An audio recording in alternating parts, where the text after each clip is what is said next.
abantu badashaka kumenya ibi bintu ni ibintu bihari, ni ibintu byanditse. Si Jean Paul ubihimbye uyu munsi, si Perezida Thomas Nahimana ubihimbye uyu munsi. Ntabwo abantu benshi, harimo na ubwo ni icyiciro cya kabiri, harimo n'abatabimenya kuko batigeze babyiyeteresaho. Par exemple, nk'ubu ngubu kuba mbwiye abantu ko hari guverinoma yabayeho ya mbere yo mu buhungiro iyobowe n'umwami Kigeli, premier ministre akaba Rukeba, nakubwira ko abantu babizi ni ka pourcentage gake cyane. Kubera iki baravantara ntibashaka kubivuga, ariko ni guverinoma yabayeho igira minisitiri, igira abaminisitiri b'ingabo, ndetse igaba n'ibitero. Suye iyo guverinoma mu Rwanda igaba n'ibitero muri za 61. Uyu Rukeba yafungiye Burundi arimo kwiba imbunda inyinshi azikura mu barebozi bo muri Kongo azinjiza mu Rwanda. Ibyo byose ni ibintu iyo guverinoma yakoze.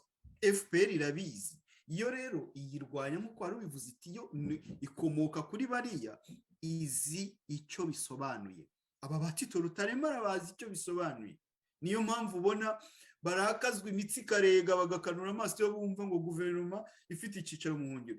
Kumva filozofi, iya mbere yari yobowe n'umwami w'umututsi, iya kabiri ikayoborwa n'umuhutu, n'umututsi, premier ministre akaba ari umuhutu cyangwa nk'uko bamwe babivuga avance, donc ari umuhutu n'umututsi.